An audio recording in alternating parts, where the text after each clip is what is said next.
इतने सारे पैसे बांटे, मैंने सोचा अब मैं जीत के आ ही जाऊंगा। इतनी कम वोट से हारा। साला जिनको पैसे बांटे उनको वापस जाके बोल भी नहीं सकता। बोले जाऊंगा तो बोलेंगे अरे इतनी सी वोट से तो हारे, हमारे पीछे कहाँ आ जा रे। इतना बुरा हारा है रे। मंत्रियों के पास जा रहा, उनको बोल रहा तो बोल रहे जा रहे थे को हार बर्दाश्त नहीं हो रही।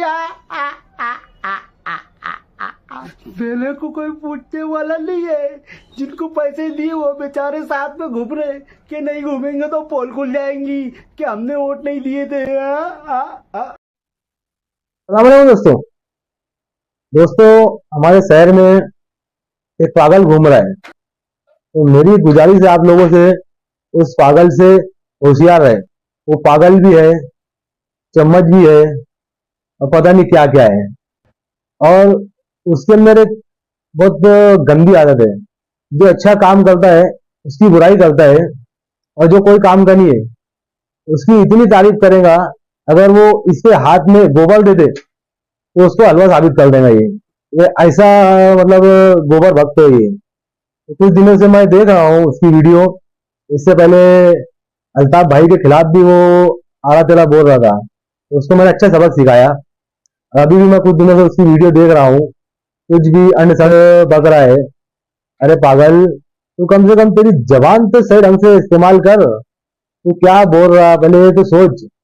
यानी तो किसी को भी कुछ भी मतलब बोल देगा गंदा संदा।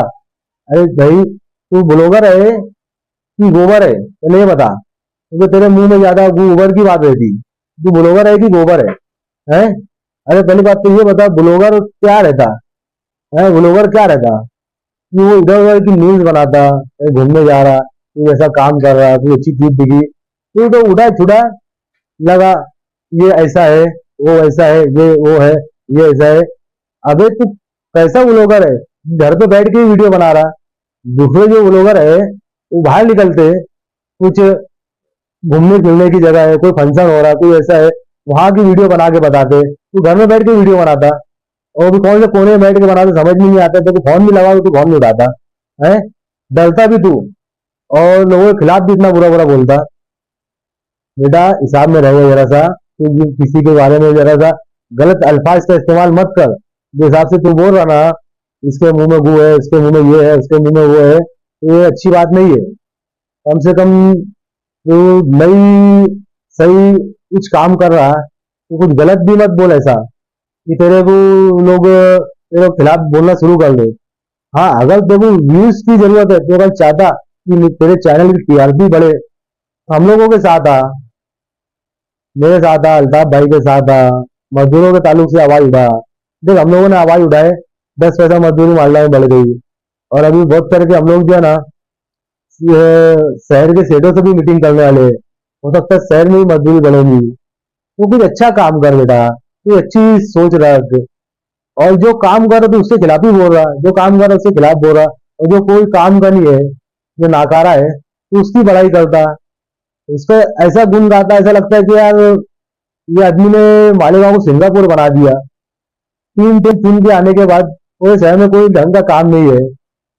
अभी बोलूंगा तो, अभी तो नहीं बोलूंगा मैं, बहुत सारी बातें जो स्टेट पर आकर बोलूंगा। कि जो तू बता रहा है ना, वो मैं स्टेट पर आकर गिनाऊंगा कि इनके क्या क्या काम है और कौन क्या काम नहीं करता और कौन करता। तो जरा सा मालेगांव का सर्वे कर, और जरा देख, अभी एक वीडियो आई, जाकर देख जरा। वो बेचारे बड़े मियाँ, उनके घर के में पानी आया, गाली दे रहे वो आमदार साहब को। यह औकात है हमारे शहर के आमदार की, ये लोग गाली देके चले जाएंगे। अगर इन्होंने तो ऐसा काम करने होना ना कि लोग उनका हर मोहल्ले में बुला के इस्तेकबाल करने होना। क्या काम होगा आमदार का, मुझे बता। मैं तेरे से सवाल कर रहा था, तू मरद की औलाद होगा तो मेरे सवाल का जवाब देगा कि आमदार का क्या काम है। आमदार का काम है शहर में नए रोजगार लाना। मालेगांव शहर के अंदर कोई बड़ा हॉस्पिटल, बड़ा दवाखाना होना। मालेगांव शहर के अंदर बच्चे लोगों के लिए, मतलब जो स्कूल पढ़ते हैं उनके लिए अच्छा एजुकेशन होना। क्या करे तुम बताओ ना। कोई ऐसा शहर में बोलने का उनका है नहीं कि भैया उन्होंने बहुत ऐसा काम करे कि वाकई में तारीफ के लायक है। कोई ऐसा काम नहीं है इनका। ये तो तू है ना अन्न भक्त, गोबर भक्त है। तू बता मेरे को क्या मुफ्ती साहब ने बहुत बड़ा काम करे, हमारे शहर के आमदार वाकई काबिल तारीफ है, इनको अवार्ड मिलना चाहिए यहाँ पर। ऐसा कुछ बता काम मेरे को तो मैं समझूंगा कि यार वाकई तू है, तू सिर्फ दूसरे काम में कीड़े निकाल सकता है और उससे ज्यादा तेरी औकात भी नहीं है, तू कुछ कर भी सकता नहीं। तू एकदम पक्का गोबर भक्त है, तेरे दिमाग में गोबर भरा है, तू बस एक पक्ष की बड़ाई करते रहता है और वो भी कोई शहर में कोई उनका कुछ काम नहीं है। अगर वाकई काम है, बहुत बड़े बड़े काम है जो मैं बताया, तो तू मेरी वीडियो का जवाब दे आकर। मैं जब समझूंगा कि तू लाइक कर नहीं दिया, मैं समझ जाऊंगा तू गोबर है और तू गोबर ही रहेगा। पहली बात तो मुझे ऐसा लगता है तू पागल खाने से भाग कर आया हुआ है, तेरी तो हालांकि ऊपर जांच होने होना, तेरे दिमाग की चेकिंग होने ना, क्या तू वाकई पागल है कि अच्छा है। जो हिसाब से तू बात करता ना, तो मुझे ऐसा लगता है कि तेरी चवन्नी धसकेल है, तू साइको है। तेरा दिमाग का यह इलाज भी कराने होना, तो मैं मालेगांव शहर के लीडर उनसे अपील करूंगा कि इसके दिमाग का इस्तेमाल अच्छे अच्छे कोई डॉक्टर को बता के इसके दिमाग का इलाज कराओ और इसको कुछ ऐसे काम से लगाओ जो बेचारा रोजी रोटी लगा रहे, क्योंकि ये रोजी रोटी लगता नहीं, मुझे लगता निगामा जंगल जुटता है। इसके लिए शहर के लीडरों के खिलाफ फालतू बातें करता रहता है। जो काम करता है उसके खिलाफ बोलता, जो कोई काम का नहीं है उसकी बड़ाई इतनी करता कि ऐसा लगता इसका घर वही चला रहे। मुझे ऐसा लगता है इसका घर वही चला रहे जो हिसाब से बड़ाई करता। तो देख बेटा, ये 4 दिन के अंदर 8 दिन के अंदर मेरे बात का जवाब दे, तो मैं इससे खराब खराब वीडियो तेरे को बनाऊंगा और तेरा नाम ले लेके बोलूंगा कि तेरा नाम तो जाएगा, मैं लिया नहीं, और तेरा नाम ले लेके लोगों को बताऊंगा कि ये पागल है, पागल दवा खाने में भागा हुआ है, ये साइको है। इसका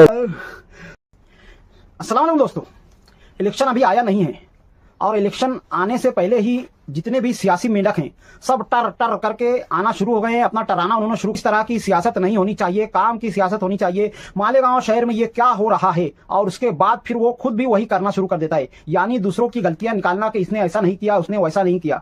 पिछले इलेक्शन में जैसा होता था, जैसे पिछले इलेक्शन में दूरबीन लेकर के काम को ढूंढा जाता था, अभी फिर वही सब छचन हर कोई सियासी पार्टी कर रही है और उसके बाद कहते हैं कि इस तरह की सियासत नहीं होनी चाहिए थी। अबे तुम्हारे में अगर दम है तो तुम कुछ करके बता दो, तुमने अभी तक क्या उखाड़ा है? कोई जितने भी टार कर रहे हैं उनसे मैं कहना चाहूंगा आपने क्या किया है?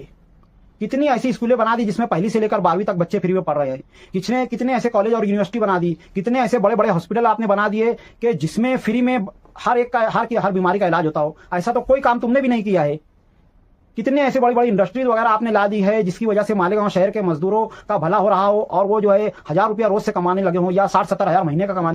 किसी ने भी ऐसा नहीं किया है। सब के सब सिर्फ और सिर्फ आवाम की तकालीफ से खेल करके अपनी सियासत की दुकान को चमकाना चाहते हैं। आइए आज जो अभी कुछ ज्यादा ही उछल रहे हैं, पहली पार्टी तो वो है जो मजदूरों की हिमायत में और गरीब लोगों की हिमायत में बातें कर रही है और कह रही है कि मजदूरों का कोई पुरसान हाल नहीं है, और शहर के लोगों को लग रहा है कि हाँ ये बात तो है। अभी तक कोई सियासी पार्टी मजदूरों के बारे में बात नहीं कर रही थी, ये लोग कर रहे हैं।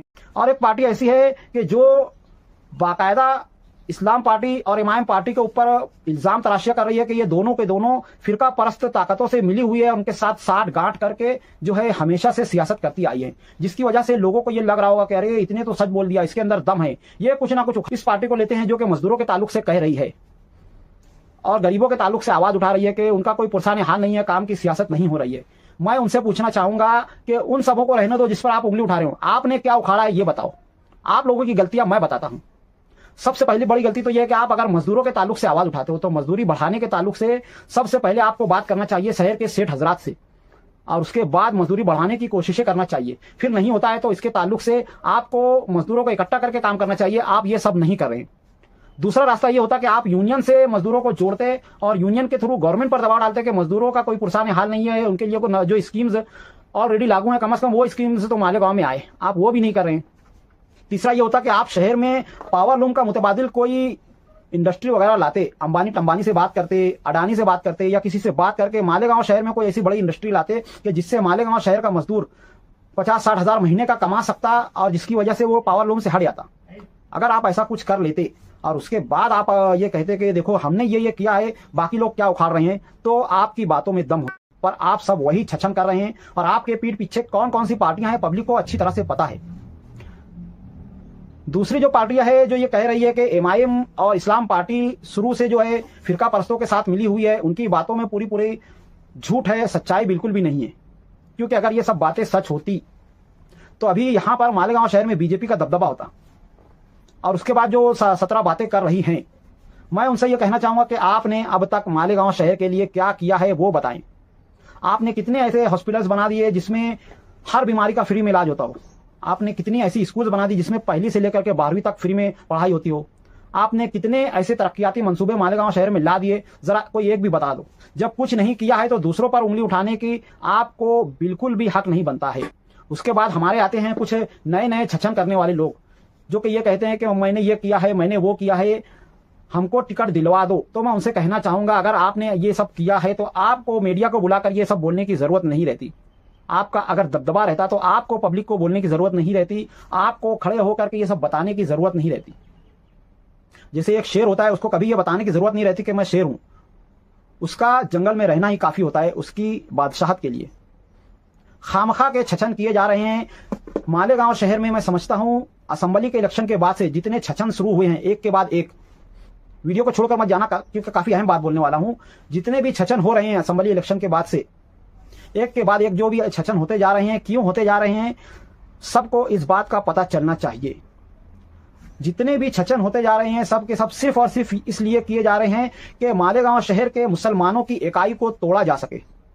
हर पार्टी जो इस तरह के छछन कर रही है, एमआईएम के अलावा सब के सब फिरका परस्त ताकतों से, इस्लाम दुश्मन ताकतों से पैसा खाए हुए हैं। क्योंकि 15 एमआईएम के मेंबर जो है लीडर बैठे हुए थे असेंबली में और सिर्फ मुफ्ती इस्माइल जीत कर आए थे। बाकी 14 लोग किस तरह से हारे, आप अगर उनकी तारीख देखें तो पता चलेगा कि मुसलमान जितने भी एमआईएम के लीडर थे उनके खिलाफ मुसलमानों को ही खड़ा किया गया ताकि उनकी वोट को तोड़ा जा सके, बांटा जा सके। और यही सारे छछन असेंबली इलेक्शन के बाद से अभी तक किए जा रहे हैं ताकि कारपोरेशन इलेक्शन में एमआईएम की मुफ्ती मोहम्मद इस्माइल साहब की वोटों को तोड़ा जा सके और या फिरकत परस्त ताकतें पावर में आ सके। जो इनकी कोशिशें हैं, मैं समझता हूं इन कोशिशों को तोड़ने के लिए आवाम अभी तक तो इकट्ठी है, पर इनकी जो कोशिशें हैं इनको बताना इसलिए जरूरी है इस वीडियो में ताकि आवाम समझ सके कि ये सब के सब सिर्फ और सिर्फ वही छछन कर रहे हैं जो शुरू से करते आए हैं। इनकी सिर्फ और सिर्फ पूरी ताकत यही है, इनको पता है कि ये कभी जीत कर आएंगे नहीं। इनको पैसे ही इसीलिए दिए गए हैं कि ये जो है थोड़ा थोड़ा करके मुसलमानों की वोटों को बांट सकें और फिरका परस्त ताकतें हुकूमत में आ सकें और मालेगांव शहर में अपनी मनचाही चीजें कर सकें और हमारी शरीयत के साथ खिलवाड़ वगैरह हो सके। सारी कोशिशें इसी ताल्लुक से की जा रही हैं। हर वो छछन करने वाला, किसी एक पार्टी का नाम नहीं लूंगा, एमआईएम के अलावा जितनी भी पार्टियां हैं शायद ही कोई ईमानदार होगी, वरना जितनी भी हैं और जो भी इस ताल्लुक से उंगलियां उठा रही हैं, छछन कर रही हैं, सब के सब वैसे ही हैं। एजाज बेग साहब को छोड़ के, क्योंकि वो जो है कभी छछन करते नहीं है, खामोश रह करके अपना काम करते हैं। मुफ्ती इस्माइल साहब भी खामोश रह करके अपना काम करते हैं। और बाकी जो पार्टियां हैं, कुछ एक पार्टियां अगर सीधी होंगी तो होंगी, वरना सब के सब मैं समझता हूं, मेरी ऐसी राय है, किसी पर इल्जाम नहीं डाल रहा हूं, कि ये सब के सब फिरका परस्तों से उन्होंने पैसे खाए हुए हैं एमआईएम की वोट तोड़ने के लिए, मालेगांव को मुसलमानों को इकाई से हटाने के लिए, उनको बर्बाद करने के लिए। और इसलिए बहुत जरूरी है कि हर आने वाली चाल का हमारे शहर के मुसलमान समझ सकें कि इसके पीछे क्या छछन किया जा रहा है, क्या साजिशें की जा रही है और अपनी इकाई को ना तोड़ें।